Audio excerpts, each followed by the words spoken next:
Hello and welcome to another broadcasting of Unity and Faith with a Fresh Anointing.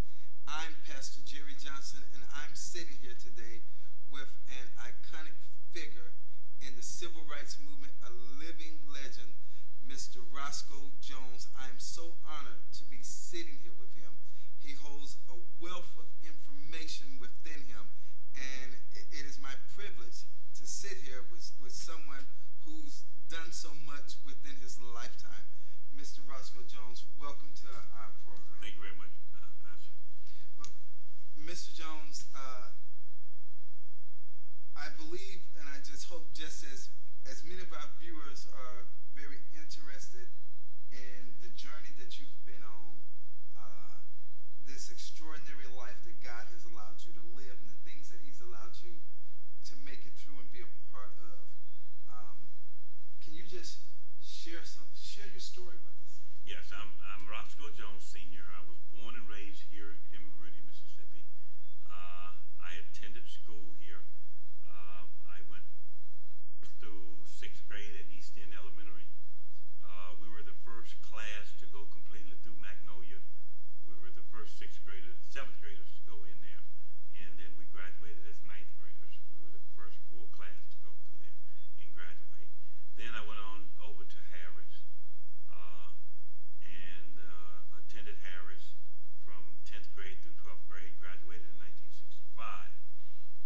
In 1964, though, I got involved in the civil rights movement. And, I got involved before then. I got involved in 63. Medgar Evers came over to Meridian with Mr. Ralph Darden, who was the president of the NAACP, and helped to organize the youth chapter. We had a chapter in Meridian, but it had gone defunct a little bit. So Medgar came over and we organized, and probably about 2 or 3 months later, Medgar was killed. What kind of person was he? Medgar was a great person, very quiet. You couldn't ask for a nicer gentleman. But he was very quiet, very, very quiet person. But at any rate, like I said, that was my first experience with the death of someone close to me in the civil rights movement. Later, Mickey Swanner, James Chaney, and Andy Goodman, who I worked with.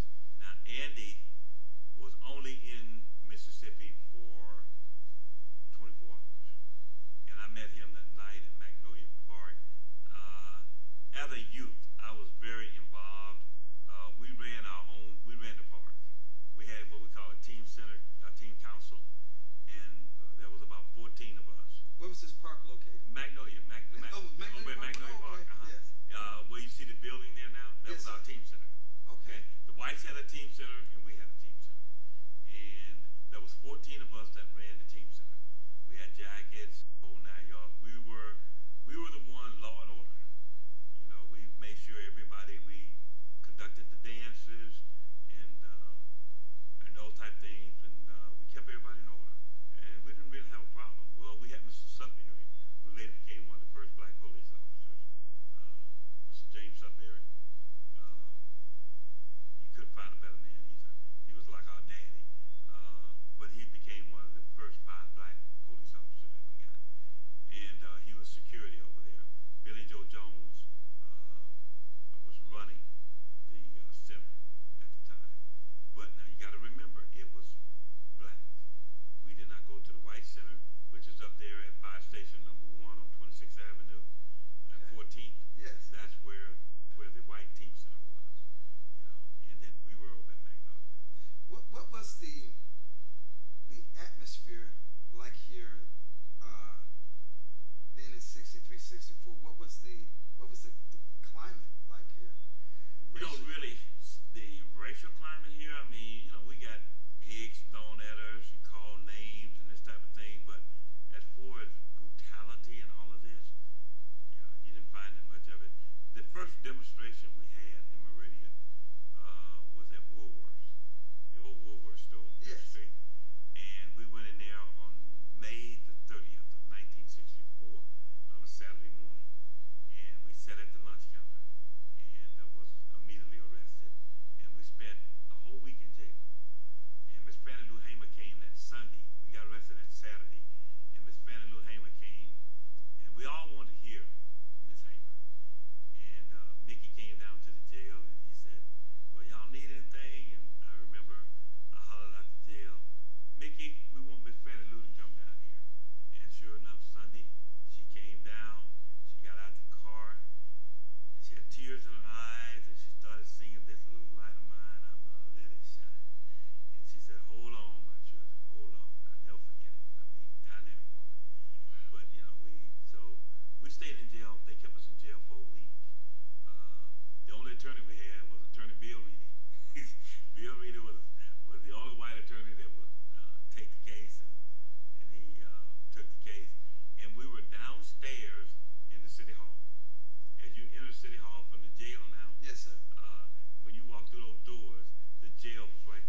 those trucks and things for the county.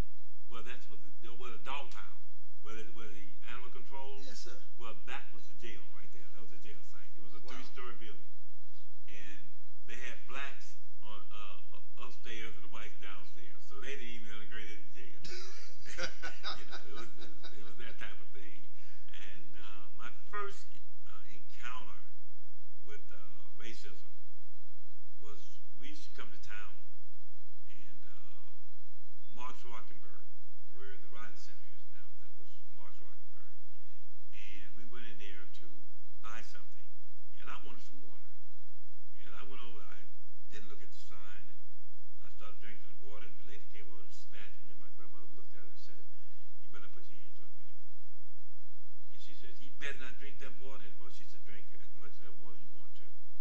And I looked, and it said colored on one side. And she said, "That's where I want you to go, over there. Go to that sign over there. Can you read, boy?"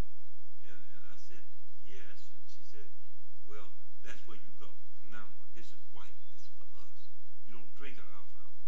So when I left the store, I asked my grandmother, I said, "Mama, what's so good about that water? It tastes just like the other water that I drink. Is there something special about that water we can't drink it?" She said, "Oh, no, don't worry about that." My grandmother was the type of person that taught me and the rest of us in the family that we were no better than anybody, and nor were we any less than anybody.